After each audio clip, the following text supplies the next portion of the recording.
1장입니다. 신약성경 로마서 239페이지 로마서 1장 11절부터 보시겠습니다. 신약성경 로마서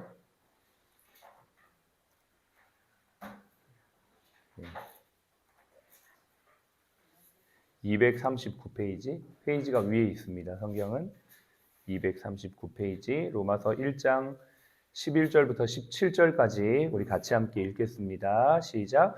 내가 너희 보기를 간절히 원하는 것은 어떤 신령한 은사를 너희에게 나누어 주어 너희를 견고하게 하려 함이니 이는 곧 내가 너희 가운데서 너희와 나의 믿음으로 말미암아 피차 안위함을 얻으려 함이라. 형제들아, 내가 여러 번 너희에게 가고자 한 것을 너희가 모르기를 원하지 아니하노니 이는 너희 중에서도 다른 이방인 중에서와 같이 열매를 맺게 하려 함이로되 지금까지 길이 막혔도다. 헬라인이나 야만인이나 지혜 있는 자나 어리석은 자에게 다 내가 빚진 자라. 그러므로 나는 할 수 있는 대로 로마에 있는 너희에게도 복음 전하기를 원하노라. 내가 복음을 부끄러워하지 아니하노니 이 복음은 모든 믿는 자에게 구원을 주시는 하나님의 능력이 됨이라. 먼저는 유대인에게요 그리고 헬라인에게로다. 복음에는 하나님의 의가 나타나서 믿음으로 믿음에 이르게 하나니 기록된 바 오직 의인은 믿음으로 말미암아 살리라 함과 같으니라. 아멘. 예, 오늘은 월요 강해 예배 로마서 강해 두 번째 시간입니다. 주말에 우리 병원장님께서 보시는 프로그램이 복면가왕이라고 이렇게 하셨는데 MBC에서 하는 거 맞죠? 저도 보통 TV를 잘 안 보는데 이번 주에는 TV를 보게 됐어요. 봤는데 연인이라는 드라마가 있더라고요. MBC에서 하는데 혹시 보시는 분 계신가요? 제가 사실 연예인, 드라마 이런 걸 전혀 안 봅니다. 제가 봤던 드라마가 제일 최근에 봤던 게 주몽입니다. 주몽. 예, 진짜 오래된 그 드라마죠. 주몽. 제가 대학생 때 봤던 건데 그거를 보고는 그 이후로 드라마를 한 번도 본 적이 없어요. 근데 이번에 우연히 채널을 돌리다가 MBC에서 하는 연인이라는 드라마를 봤는데 병자호란, 조선의 1500년, 1600년 그 어간의 병자호란 이제 그 배경을 한 영화입니다. 제가 이제 사극 이런 걸 좀 좋아하는데 이제 딱 그 제 코드하고 맞는 거죠. 근데 거기에 보니까는 남자 주인공이 그런 대사를 해요. 아무리 간절히 원해도 이루어지지 않는 것이 있다는 것을 알았습니다. 이런 대사를 해요. 너무 감동적인 거죠.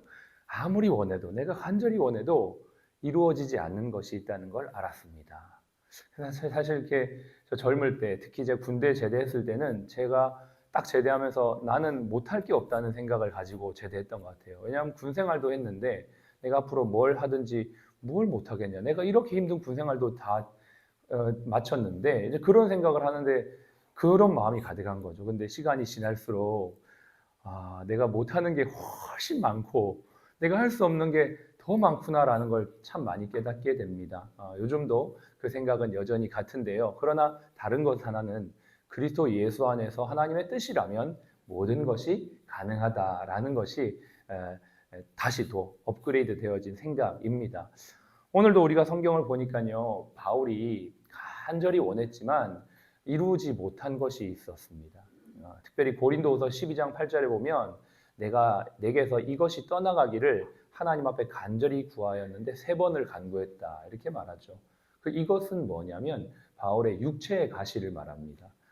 그는 정말 하나님의 사도로서 수많은 사람들을 고치고 또 귀신을 쫓아내고 수많은 교회를 세우는 정말 입지전적 인물이었습니다. 성경에 바울과 같은 위대한 인물은 정말 찾아보기 어려울 만큼 그런 대단한 인물이었는데 그에게 있는 가시, 육신의 가시죠.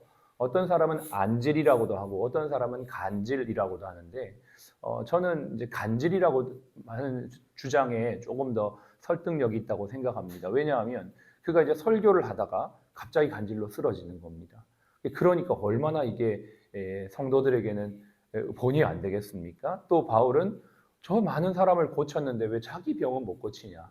이러면서 사도에 대한 의심, 사도성에 대한 그런 오해도 받기에 충분했던 것이죠. 그래서 바울이 3번이나 그걸 기도했는데 하나님께서 말씀하시기를 내 은혜가 내게 족하다 이렇게 말씀하시면서 하나님이 그의 기도를 들어주지 않았습니다. 그러니까 간절히 원해도 이루어지지 않은 것이 바로 그것이죠. 두 번째가 있는데요. 오늘 이 본문입니다. 11절에 보니까 내가 너희 보기를 간절히 원하는 것은 이렇게 했지만 그는 13절에 보면 내가 여러 번 너희에게 가고자 한 것을 너희가 모르기를 원하지 아니한다 이랬어요. 그러니까 바울이 두 번째 간절히 원했던 게 뭐냐면 로마 교회에 가서 로마 교회 성도들과 교제하면서 여기 내용에 보면은 하나님의 신령한 은사를 11절에 보면 나눠주기 위해서 내가 정말 너희들과 함께 가고자 교제하고자 한다 했지만 결과적으로 못 갑니다. 네, 바울이 그렇게 가고 싶어 했지만 못 가요. 한 번도 못 갑니다. 네. 그러니까 바울이 그렇게 간절히 원했지만 못하는 게 있다는 것이죠. 여러분의 삶 속에서도 그런 게 있지 않을까 생각을 합니다. 여러분 아마 사는 동안 하나님 앞에 간절히 기도했던 것이 있을 겁니다. 그것이 사랑하는 어떤 분의 구원일 수도 있고요. 아니면 병의 치료이나 정말 떠나가지 않기를 조금 더 함께 하기를 정말 여러분 간절히 기도했을지도 모릅니다. 아니면 여러분의 자녀를 위해 기도했을지도 모르고요. 아니면 여러분의 미래, 어떤 대학, 어떤 진로, 어떤 취직, 다양한 것들을 위해서 하나님 앞에 기도했을지 모릅니다. 그런데요, 이 간절한 기도를 하나님께서 듣지 않았을 때 우리는 크게 두 가지 반응이 나타나는 것 같아요. 하나님 정말 살아계시는가? 정말 하나님의 기도를 들으시는가? 이런 반응이 하나가 있고요. 이 간절한 기도가 응답되지 않았을 때 하나님을 더 깊이 만나면서 바울이 고백했던 것처럼 하나님을 그때 딱 이렇게 만나면 그가 고백하기를 내 은혜가 내게 족하다. 그러면서 그 뒤에 성경이 이렇게 나와요. 내가 자고하지 않고자 하여 자만하지 않고자 하여. 그러니까 내가 기도하는 것마다 응답되면 어떻게 돼요? 바울이 교만해진단 말이죠. 그러니까 하나님은 그가 응답받는 것보다 교만해지지 않는 것을 더 원했던 것입니다. 그러니까 하나님의 뜻은 바울을 향한 하나님의 뜻은 최적의 뜻이에요. 우리가 생각하기에는 이것이 최고의 뜻이라고 생각하지만 하나님의 응답은 최적의 뜻대로 응답된다는 것이죠. 그래서 우리가 하나님 앞에 뭔가를 간절히 기도했을 때 이루어지면 그것 또한 감사하지만 이루어지지 않는다 할지라도 우리를 향한 하나님의 최적의 뜻이 있다는 것을 기억하시기를 간절히 바랍니다. 그래서 때로는 좀 결핍이 있고 부족함이 있는 것이 오히려 가난함의 은혜, 목마름의 은혜, 의에 줄이고 목마른 자에게 복이 있다고 하신 그 은혜가 있는 줄로 믿습니다. 물론 부자라고 해서 가난하지 않고 가난하다고 해서 가난한 심령이 없는 건 다 있는 건 아니죠. 그러니까 부자라고 해서 가난한 마음이 가질 수도 있고요. 또 가난하다고 해서 교만할 수가 있는 겁니다. 중요한 것은 우리 마음의 중심이 어떠하냐라는 것이죠. 저희 둘째 아이가 중학교 1학년인데 강릉에 있는 기숙사 학교를 다닙니다. 중학교 1학년이 주중에 집을 떠나서 생활한다는 것 자체가 좀 쉽지는 않은 것 같아요. 그런데 이 아이가 집을 떠나서 엄마 아빠를 없이 이렇게 지내다 보니까 감사한 게 있습니다. 밤마다 기도회 시간이 있는데 기도회를 하다 보니까 자기가 처음으로 기도하면서 눈물을 흘렸다는 거예요. 그러면서 하나님의 임재가 막 느껴진다고 하고 엄마 아빠가 없으니까 오히려 하나님이 내게 더 가까이 있는 것 같다라고 이렇게 고백을 하더라고요. 그러면서 자기가 왜 이곳에 왔는지, 자기가 왜 어려움이 있었는지 그걸 알게 된다 이런 고백을 하더라고요. 참 감사하다. 제가 기대했던 게 이루어지고 있구나. 왜냐하면 저도 대학 때 군대에 있을 때 떨어져 보니까요 정말 그 간절함이 많이 있더라고요. 그러니까 예배당에 가면 이 예배 드리는 게 얼마나 감사한지 그냥 예배당 딱 앉으면 그냥 눈물이 나요. 그냥 부족하고 힘든 것이 은혜다라는 것이죠. 저와 여러분의 삶에도 어떤 어려움과 결핍이 있다면 그것은 하나님께서 우리에게 더 큰 은혜를 주시는 귀중한 선 단계, 전제 단계인 줄로 믿습니다. 그래서 오늘도 여러분, 저와 여러분의 마음에 이 마음이 있으면 좋겠습니다. 가난한 마음, 겸손한 마음, 심령이 가난하고 의에 줄인 마음. 우리 병원이 막 잘 되고 어려움 없고 환자가 막 물 밀듯이 매일 밀려오면 우리도 모르게 어쩌면 우리 마음에 교만한 마음이 들 수도 있겠다는 생각이 들어요. 그래서 지금 있는 상황에 대한 감사. 우리가 막 채용 공고를 내는데 막 수십 명씩 지원을 하고 그러면 막 우리의 이런 마음이 들 수도 있겠다는 생각이 들어요. 그래서 하나님 은혜를 구하도록 우리에게 그런 상황을 주지 않는가. 그래서 어떤 상황일지라도 저와 여러분들의 마음에 가난하고 겸손한 마음이 있길 바랍니다. 두 번째, 바울이 그토록 그 로마 교회를 가고자 했던 이유가 있는데 11절 12절에 보니까 어떤 신령한 은사를 나눠 주려고 그렇게 한다고 했어요. 여기에서 말하는 신령한 은사라는 건 고린도서에 나오는 9가지 성령의 은사를 말하는 게 아니고요. 복음에 대한 깊이 있는 이해와 통찰력을 말합니다. 그러니까 복음 안에서의 어떤 은혜를 함께 나누고자 누리고자 했던 것이죠. 그리고 또 중요한 건 뭐냐면 이 바울이 간절히 바랬던 것은 그들을 간절히 바라보면서 12절에 보면 너희로 말미암아 피차 안위함을 얻으려고 한다 했습니다. 안위, 위로이죠. 위로. 그러니까는 지금 로마 교회 성도들과 교제를 통해, 즉 복음으로 교제를 통해 위로받고 싶었던 것이죠. 저는요, 이것이 우리 믿음의 사람들의 교제여야 된다 생각합니다. 교회를 가다 보면, 교회에서 신앙생활 하다 보면요, 이 335 혹은 순모임이나 셀 모임을 하는데 그 은혜를 나누는 자리에 사람 험담하는 것들을 보게 됩니다.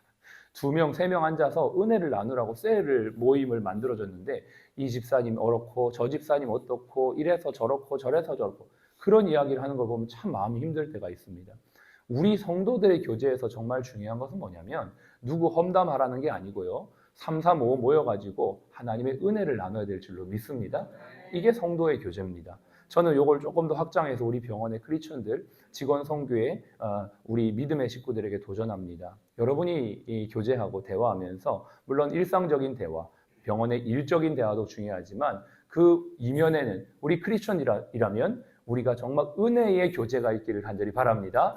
만나서 밥 먹으면서 내가 어저께 기도했는데 예배드렸는데 이런 은혜가 있었다. 이런 응답이 있었다. 내가 요즘에 이렇게 하나님 앞에 말씀 묵상하는데 이런 은혜가 있다. 이런 나눔을 우리 병원 직원 성교회 안에서도 이루어지기를 바라는 것입니다. 이게 바로 성도의 교제고 이것으로 바울이 뭐예요? 안위를 받았다는 거예요. 여러분 누구를 뒤에서 험담하면 그 순간은 시원할 수 있는데요. 뭔가 뒤끝이 찜찜하죠. 뒷맛이 개운하지가 않습니다. 근데 은혜를 나누면요. 우리의 마음과 영혼이 얼마나 충만한지 모릅니다. 여러분 한번 생각해 보십시오. 우리도 모르게 우리는 앉으면 누구 뒷담화하고 험담하기가 쉽습니다. 그게 습관이 된 것이 있어요.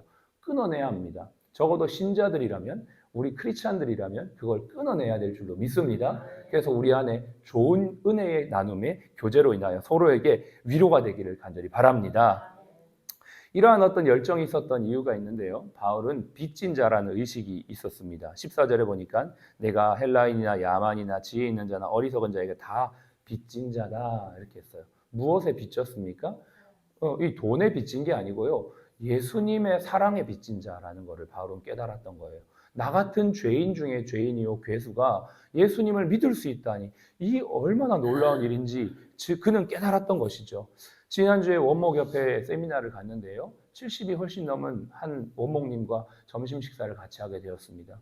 그분은 천주교 재단의 병원에서 40년 이상을 원목으로 사역을 했는데요. 처음에는 신우회 사람들을 돕기 위해 그 병원에서 일하는 크리스찬 신우회를 돕기 위해 그 병원을 처음 들어갔다고 해요.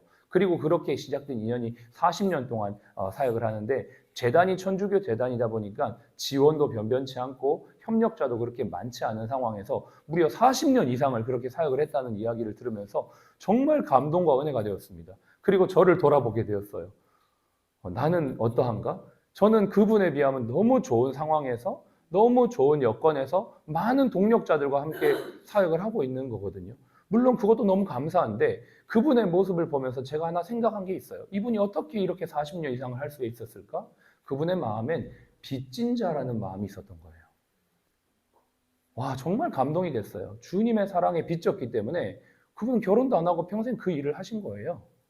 너무나 감사했어요. 도전이 되었습니다. 이 고백이 물론 우리가 다 그렇게 할 수는 없겠죠. 또 그렇게 해야 된다 이게 아닙니다.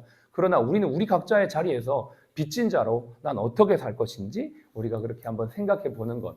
우리의 위치에서 난 어떤 삶을 살 것인지 저와 여러분들이 주님의 마음, 주님의 사랑을 갚는 그러한 삶을 살기를 축복합니다. 그러면서 16절은 이렇게 고백하죠. 내가 이 복음을 부끄러워하지 않아요. 오늘 이 결론입니다. 저와 여러분들이 함께 나누고 싶은 것은 이거입니다. 복음을 부끄러워하지 아니한다. 이는 구원을 주신 하나님의 능력이다 그랬습니다. 이 십자가는요 형벌입니다. 그래서 되게 잔인한 것이고요, 무능한 것이고요, 또 무식한 것입니다.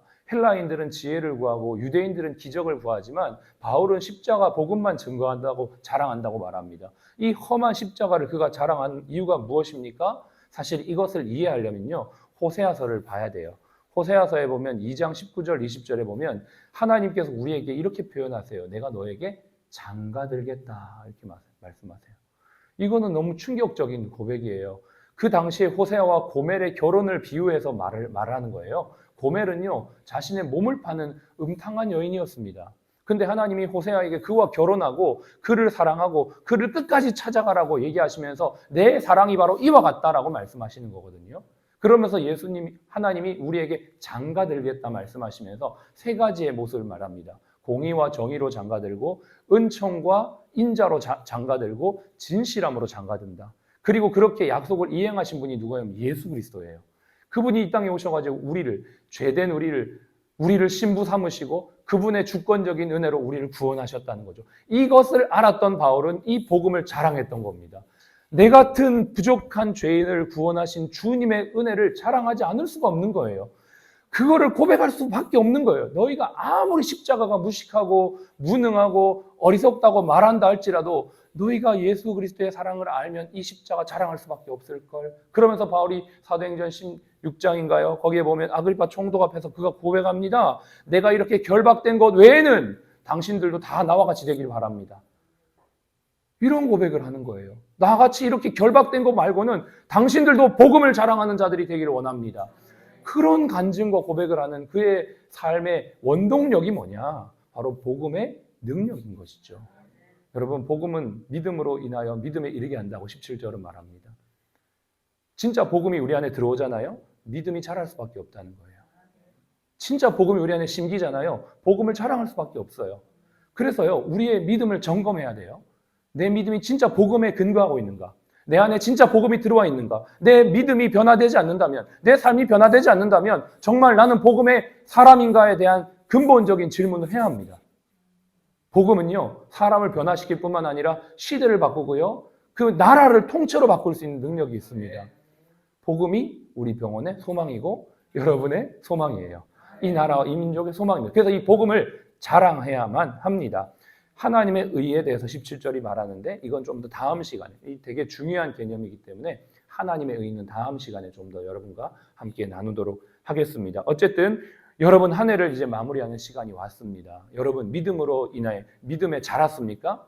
여러분의 한 해에 이제 결산을 해야 될 때입니다. 우리의 믿음이 믿음으로 시작해서 믿음으로 왔나요? 자랐나요? 열매 맺고 있나요? 성숙하고 있나요? 빚진 자로 복음을 정말 오늘도 내가 증거하면서 살고 있나요? 한번 돌아보시기 바랍니다. 올해가 이제 2달도 채 남지 않았죠? 정말 저와 여러분의 삶에 아름다운 마무리를 잘할 수 있는 이 한 주가 되시기를 주의 이름으로 축복합니다. 기도하겠습니다. 우리 같이 한번 1분만 기도합시다. 주님을 사랑하며 복음을 자랑하는 빚진 자의 삶을 살게 하여 주옵소서. 우리의 나눔에 은혜의 나눔, 서로 그런 은혜로 인하여 안위 받는 저희가 되게 하여 주옵소서. 기도하겠습니다. 하나님 감사합니다. 오늘도 우리는 빚진 자로 삽니다. 빚진 자는 자기 마음대로 살지 않습니다. 시간도 자기 게 아니요, 돈도 자기 게 아니요, 몸도 자기 게 아닙니다. 주님이 나를 피값으로 사시고 나를 복음으로 사셨기에 이제는 우리가 주님 뜻대로 살기를 원합니다. 하나님, 우리의 믿음이 어떻게 시작했습니까? 믿음으로 시작하여 믿음에 이르렀는지 다시 한번 우리가 돌아보기를 원합니다. 매일매일 말씀을 듣고 읽고 묵상하며 기도하며 예배하는 우리 모두가 되기를 원합니다. 우리 사랑 플러스 믿음의 직원들이 서로 은혜를 나눔으로 안위 받는 저희가 되기를 원합니다. 천국의 소망으로 흔들리지 아니하며 날마다 감사의 기쁨의 삶을 살아가는 저희가 되기를 원합니다. 한 해를 돌아보며 결산할 시간이 다가오고 있습니다. 우리의 삶을, 남은 삶을 아버지 앞에 가는 그날까지 믿음에 이르러 믿음으로 시작하여 믿음으로 갈 수 있도록 도와주시고 우리 모두가 아름다운 마무리를 할 수 있도록 축복하여 주옵소서. 아멘. 지금은 우리의 생명이요 부활이신 예수 그리스도의 은혜와 아버지 하나님의 극진하신 사랑하심과 성령님의 내주교통 충만 인도하심이 오늘 복음을 자랑하기 원하는 사랑 플러스 가족 머리 위에 또 모든 환우분들 머리 위에 지금부터 영원까지 함께 하시기를 예수님의 이름으로 축복하며 기도합니다. 아멘. 감사합니다. 아멘. 우리 힘차게 구호하고 시작하겠습니다. 제가 주님을 이렇게 하면 여러분 사랑하자 이렇게 하시고요. 제가 복음을 이렇게 하면 자랑하자, 사랑하자, 자랑하자 하시면 됩니다. 구호하겠습니다. 주님을 사랑하자, 복음을 자랑하자. 할렐루야. 네. 좋은 하루 되세요. 네. 좀 늦어서 죄송합니다.